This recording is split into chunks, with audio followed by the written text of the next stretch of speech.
नमस्कार, मैं हूं प्रियंका संभव। ज्यादातर लोग वेल्थ क्रिएट करने पर सारा फोकस रखते हैं, लेकिन उस वेल्थ की रखवाली कैसे होगी इसको लेकर लापरवाह हो जाते हैं।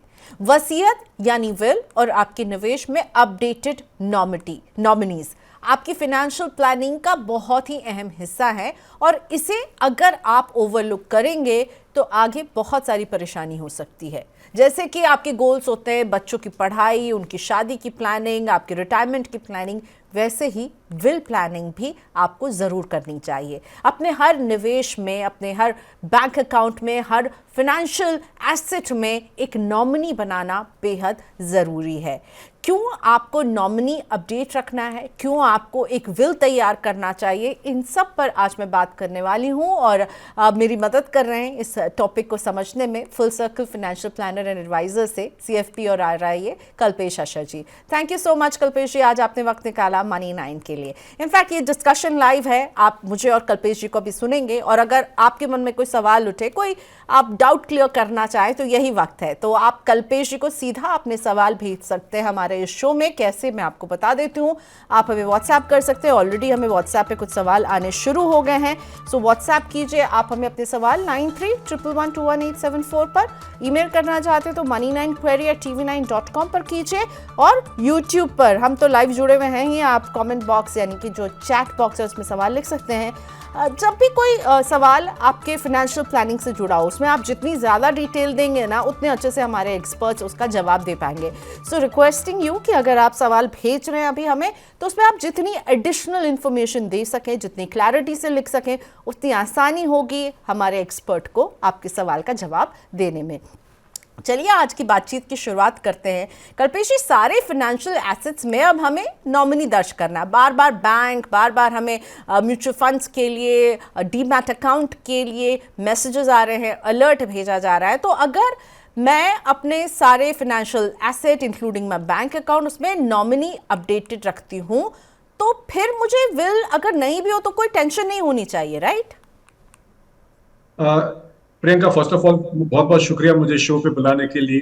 एंड हर बार आपके साथ शो करने में बहुत ही अच्छा लगता है, क्योंकि आपकी जो ऑडियंस है उनको भी अच्छा एक रिस्पांस मिलता है हमें। Thank you. तो ये जो आज की टॉपिक है प्रियंका, ये बहुत बहुत अहम रखती है। और जब हम फाइनेंशियल प्लानिंग की बात करते हैं तो फाइनेंशियल प्लानिंग का जो एक मूलभूत सिद्धांत होता है कि हमारे जो सारे असेट्स हैं उनको हम बहुत ही एक अच्छी तरह से हमारे फैमिली में जब हम जिंदा हैं उसको पास ऑन कर सके, और हमारे ना रहने के बाद उनका एक बहुत ही सीमलेस सा एक हमारी मर्जी के हिसाब से उनको हमारे ना होने के बाद मिल जाए बहुत ही आसानी से।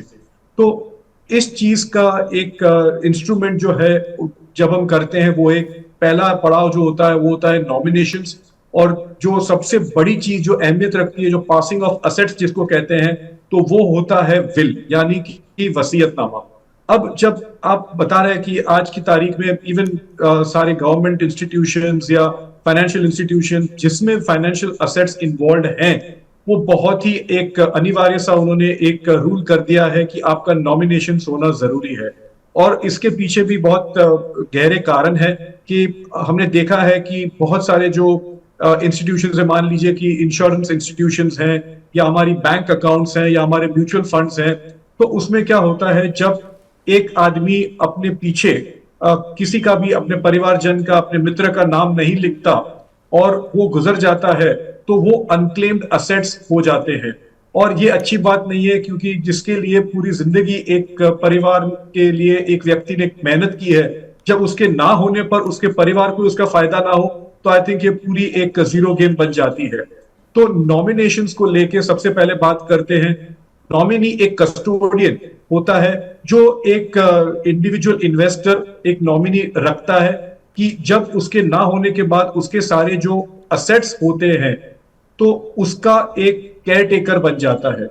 ये उसका ओनर नहीं होता, ये उसका केयर टेकर होता है कि जब तक उनकी वसीयतनामे या विल के हिसाब से राइटफुल लीगल है, यानी कि जो एक कानूनी उत्तराधिकारी जिसको हम कहते हैं, तो वो आए और अपना हक का जो हिस्सा है विल के हिसाब से ना ले, तब तक नॉमिनी का एक रिस्पॉन्सिबिलिटी होती है कि वो सारे असेट्स का केयर टेकिंग करे, और जब उनको ये पास ऑन करने का मौका या समय आ जाए तो बहुत ही सीमलेस तरीके से, अच्छी तरह से और कानूनी तौर पे उन असेट्स का बंटवारा बिल के हिसाब से कर दिया जाए। राइट तो फिर एक प्रॉपर्टी या फाइनेंशियल एसेट कोई हो, इसमें ये किसे मिलेगी आगे जाकर के, ये कौन डिसाइड करता है?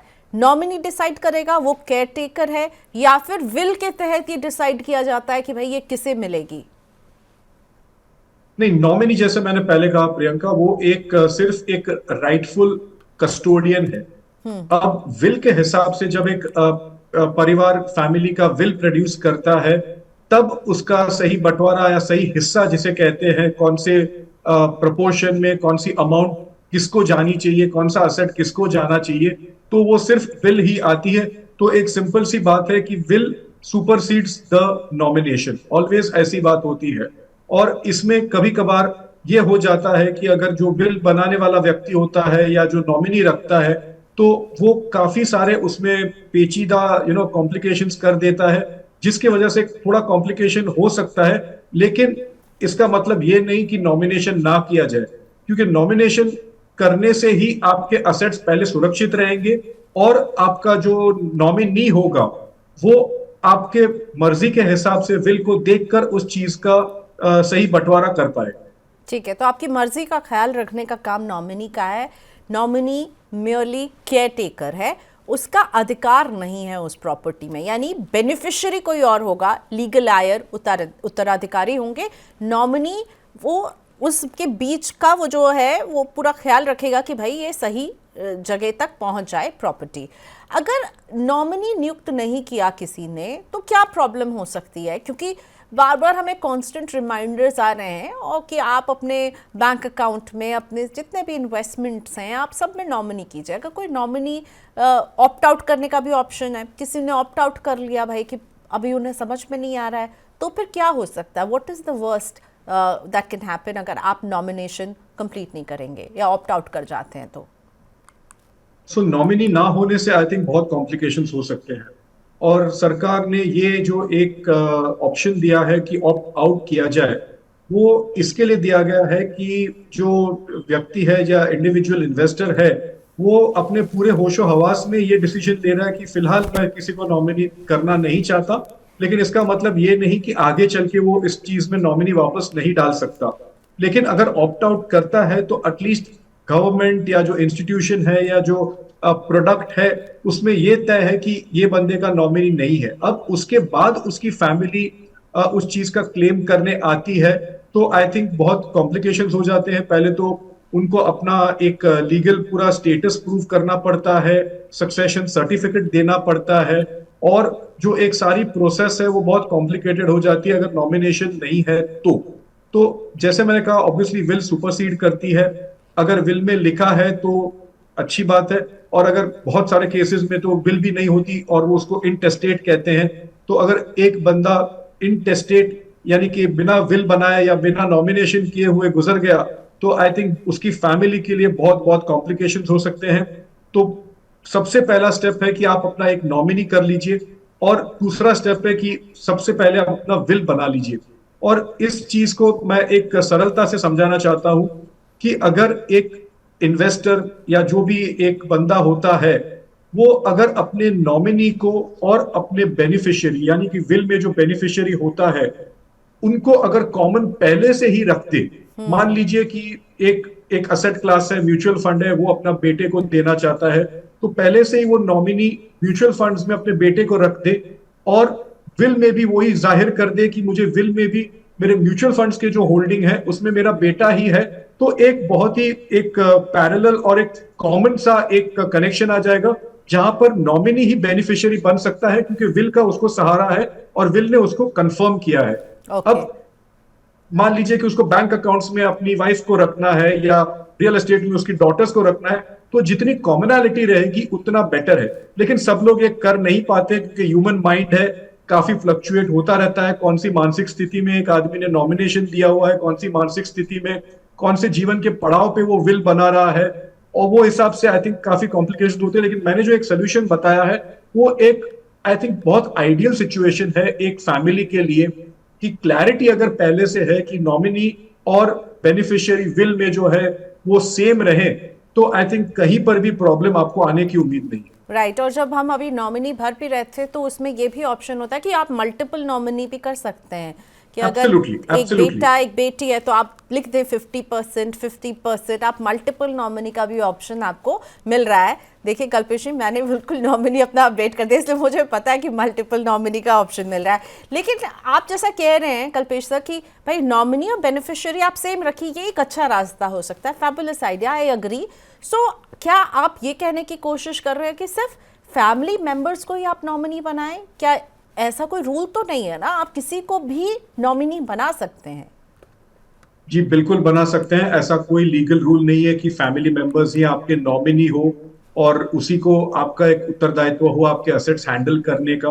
काफी सारे केसेस में फैमिली अगर निपुण नहीं है या केपेबल नहीं है, तो आई थिंक नॉमिनी बहुत एक ट्रस्टवर्दी बंदे को भी रखा जा सकता है जो आउटसाइड द फैमिली है। एक ओके, क्लोज कॉन्फिडेंट या एक फैमिली फ्रेंड को भी रखा जा सकता है जिसके ऊपर भरोसा हो, और उसके हिसाब से फिर आपको विल में उसको जताना है कि नॉमिनी मेरा जो है वो अलग बंदा है, लेकिन जो इसका मुझे एक बंटवारा करना है, मुझे जो एलोकेशन करना है वो मेरे फैमिली मेंबर्स को करना है। तो वहां जाके जो मैंने पहले बात बताई कि नॉमिनी की रिस्पॉन्सिबिलिटी हो जाती है एज अ केयर टेकर कि उनके जो असेट्स है उनका उसकी विल के हिसाब से बंटवारा किया जाए। क्योंकि विल आखिर प्रियंका क्या है? विल का मतलब है मर्जी, और कोई भी बंदा एक अपनी मर्जी जताता है लिखित तौर पे, तो उसको अपने आई थिंक ऑटोमेटिकली विल का एक उसका ट्रांसलेशन हो ही जाता है। तो नॉमिनेशन आपका जो क्वेश्चन है बिल्कुल जरूरी नहीं है कि एक फैमिली मेंबर ही हो, कोई भी व्यक्ति हो सकता है। लेकिन जैसे मैंने कहा यहां पर भी अगर सीमलेस सा एक कनेक्शन रहे तो विल और नॉमिनेशन के बीच में तो प्रोसेस काफी सरल हो जाती है। बिल्कुल कॉम्प्लिकेशन कम हो जाएगा। Kalpesh sir, as a financial planner आप क्या सजेस्ट करते हैं? आप I am sure estate planning में भी आप लोगों का रोल रहता है कि किस स्टेज में किसी व्यक्ति को अपनी वसीयत बनानी चाहिए, और मतलब क्या कोई आइडियल एज है या फिर आपके पास कितने एसेट हैं उस पर निर्भर करेगा? आप कब अपने आपके पास जो लोग आते हैं फाइनेंशियल प्लानिंग करवाने के लिए उन्हें कहते हैं कि भाई आपको अपनी विल बनानी चाहिए? क्योंकि विल बनाने को लेकर हमारे देश में बहुत रिलेक्टेंस भी रहता है कि अगर कोई फैमिली में बोले कि विल बनाओ तो अरे आप ऐसा क्यों बोल रहे हैं, मैं अभी कहाँ जा रहा हूँ या कहाँ जा रही हूँ। सो उसको कन्विंस करने में आई एम श्योर आप लोगों को भी काफ़ी हार्ड टाइम लगता होगा। और दूसरी बात, कोई आइडियली क्या एज या क्या स्टेज है जिसमें आप सजेस्ट करते हैं? नहीं, आई थिंक प्रियंका अगर पूछो तो ये सारे डिस्कशन का जो हार्ट है, जो एक सेंटर है, यही डिस्कशन।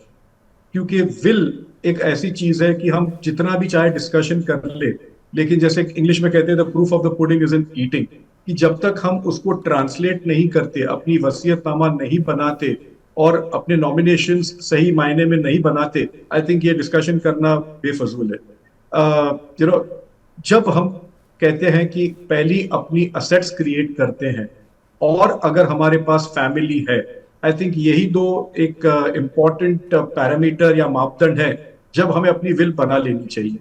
क्योंकि अगर हमारे पास कोई हमारे पीछे कोई है ही नहीं, तो आई थिंक उस चीज का हैंड ओवर करना आई थिंक इतना महत्वपूर्ण नहीं रहता। लेकिन ऐसे तो दुनिया में कोई रहता नहीं है कि जिसका फैमिली ना हो।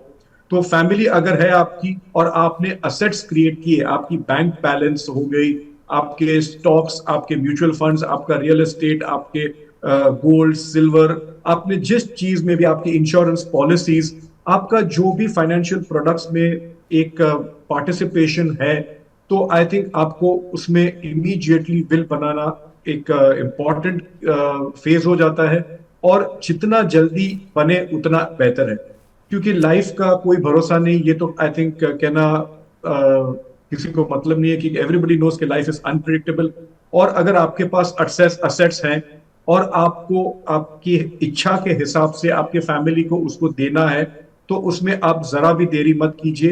बिकॉज अगर आपके ना रहने पर यही चीज आपके फैमिली के लिए झगड़े या मन मुटाव की बात बन जाए, तो it is not a healthy thing. क्योंकि जिस चीज के लिए आपने मेहनत की है, उनका फायदा आपकी फैमिली को मिले, तो उस चीज का बहुत ही इजी ट्रांसमिशन आपकी फैमिली को हो जाना चाहिए, और your family will be thankful to you. आपकी फैमिली आपकी शुक्रगुजार रहेगी कि आपने ये काम किया है उनके लिए। सिर्फ पैसे ओके कमाना और असेट्स बिल्डअप करना महत्वपूर्ण नहीं है, उनका ट्रांसमिशन भी बहुत ही एक अच्छी तरह से होना महत्वपूर्ण है। Okay, so now coming to my next question कि क्या तरीका होता है विल बनाने का? आई थिंक वेरी इंपॉर्टेंट, इसमें भी बहुत सारे मिथ्स हैं और बहुत सारी मान्यताएं हैं कि हमारी जो विल होती है वो एक कानूनी डॉक्यूमेंट होता है। तो इसमें आप देख सकते हैं कि एक सिंप्लीफाई सी एक प्रोसेस में बताता हूं कि दो तरीके होते हैं। अगर आप एक नॉर्मल पेपर पे, एक एक कोरे कागज पे भी अच्छी खासी लिखावट के साथ, क्लैरिटी के साथ, अपनी मर्जी से आपका जो भी मन में है, आपके असेट्स हैं, आपको जो भी अमाउंट ट्रांसफर करनी है आपके फैमिली जनों को, कि कौन से प्रपोर्शन में करनी है और कब करनी है, तो वो सारी चीजें आप डिटेल में अगर लिख दें और उसके साथ आपकी सिग्नेचर हो, आपके दो विटनेस हो, उसके ऊपर आज की तारीख हो और कोरा कागज भी हो, और अगर पॉसिबल है तो एक डॉक्टर भी उसके ऊपर अगर साइन कर दे विथ हिज स्टैम्प, तो एक कोरे कागज पर भी बिना रजिस्टर किए हुए भी वो एक वैलिड विल मानी जाती है।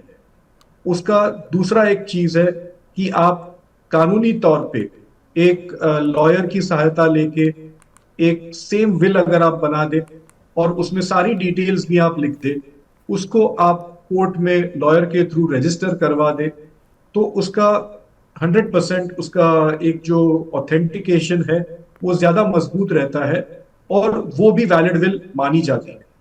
अब इसमें ये चीज आपको ध्यान रखनी है कि जब आप एक रजिस्टर्ड विल बनाते हैं तो वो आपकी कॉपी आपके हाथ में रहती है, and that is considered to be your actual updated last will.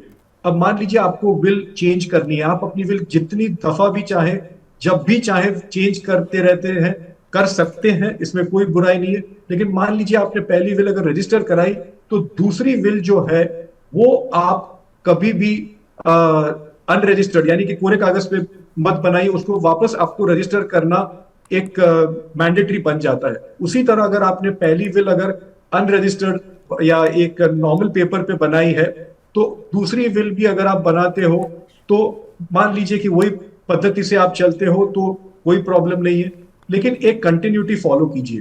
और उसमें एक चीज मैं यहां पे कहना चाहता हूं कि अगर आप विल बनाते हो तो उसकी इंफॉर्मेशन आप अपने क्लोज एंड डियर वंस को दे के रखें कि मैंने मेरी विल, भले ही वो सील्ड एनवेलप में आप रखें और आपको ये इंस्ट्रक्शंस भी देनी पड़े कि मेरे जाने के बाद ये ही खुलेगी, क्योंकि विल एक ऐसी चीज है ना प्रियंका, यहाँ पे मैं कहना चाहता हूँ, इंग्लिश में कहावत है लेकिन आई थिंक बहुत इंटरेस्टिंग कहावत है, a will becomes active when you are dead. तो विल एक ऐसी चीज है जो आपके ना होने के बाद ही आपके परिवार के काम आती है। तो इसके लिए आपको किसी को इंफॉर्मेशन देना भी जरूरी है। ये कोई मतलब नहीं बनता कि आपने विल बना के कहीं पे छुपा दी है और किसी को मिले ही नहीं और आपके परिवार को लगे कि ये बंदा बिना विल बना ही चला गया। Okay, all right, so very important आपने कहा कि भाई आप कमा रहे हैं, हम कमा रहे हैं क्यों? परिवार के लिए। हम चाहते हैं कि उन्हें अच्छी ज़िंदगी मिले, हमें अच्छी ज़िंदगी मिले। और अगर आपके बाद कॉम्प्लिकेशन बढ़ जाए, प्रॉपर्टी को लेकर मन मुटाव हो, तो कोई फ़र्क मतलब कोई फ़ायदा नहीं है इतने साल आपके काम करने का। इसलिए प्लीज़ विल ज़रूर रखें, नॉमिनी अपडेटेड रखें। विल के बारे में जैसा भी कल्पेश जी ने बताया, या तो आप रजिस्टर्ड विल बनाएं, और रजिस्टर्ड विल बनाएंगे तो हर बार उसे वही करना होगा। एक बार विल बना लिया उसे बदल सकते हैं, पर रजिस्टर्ड विल है तो आगे भी रजिस्टर्ड विल आपको बनाना होगा। और अगर आप केवल एक पेज में लिखना चाहते हैं, उसमें विटनेसेस के साथ अपने साइन डेट करके रखिए, और उसे बदल रहे हैं तो फिर लिख दीजिए कि भाई अब ये डेट बदल गई है। सो ये एक प्रोसेस है जो कि शुरुआत में कल्पेश जी ने कहा, और इनकी किताब फाइनेंशियली योर्स में भी ये कहते हैं कि ये आपकी मर्जी है कि आपके बाद आपकी संपत्ति, आपके कमाए हुए पैसे, आपका निवेश, ये किसे मिलेगा। So please do not ignore this very important aspect of financial planning. अगर इसी के साथ मैं ये पूछना चाहूंगी कि नॉमिनी वर्सेस लीगल आयर, ये हमेशा एक ये होता है, अगर नॉमिनी कहे कि भाई क्योंकि मुझे नॉमिनी बनाया गया है, मेरा अपर हैंड है और मैं डिसाइड करूंगा, तो आप लीगल आयर वर्सेस नॉमिनी में आप क्या कहते हैं, किसका अपर हैंड रहता है? देखिए, लीगल हायर जो होता है वो आपके सारे वसीयत का इनहेरिटर होता है। ओके, मतलब उनको सारी चीजें मिलनी लाजमी है। वो जो लीगल बेनिफिशियरी है। हायर, हाँ बेनिफिशियरी है, लेकिन लीगल हायर है जो आपने वर्ड यूज किया। तो लीगल हायर जो होता है सर्टेनली वो नॉमिनेशन को सुपरसीड ही करे। तो ओके, ये तो कोई दौरा है नहीं इसमें कि जो लीगल हायर है ऑलवेज उसका जो पलड़ा होता है वो भारी होता है। लेकिन यहाँ पर भी मैं कहना चाहता हूँ कि आपके जो विल के जो कागजात हैं अगर वो रहेंगे तो इवन जो नॉमिनी में जिसका नाम है I think he doesn't stand a chance, because वो सिर्फ एक केयर टेकर है और जो लीगल हायर है वो एक कानूनी तौर पे उसका अपर हैंड है। सो कल्पेश सर, मुझे लगता है कि सबसे बड़ी गलती जो होती है वो ये होती है, लोगों को लगता है कि अगर नॉमिनी बना दिया तो वही शायद उत्तराधिकारी है, पर ऐसा होता नहीं है। नॉमिनी अलग है, उत्तराधिकारी अलग है। इस बात को समझिए, और इसीलिए विल ज़रूरी हो जाता है जिसमें आपको डिटेल में बताना होता है कि आप क्या करने वाले हैं। नॉमिनी के पावर को या नॉमिनी को चैलेंज किया जा सकता है कभी भी, और उत्तराधिकारी यानी लीगल आयर के पास अपर हैंड रहता है, जैसा कि कल्पेश सर बता रहे थे।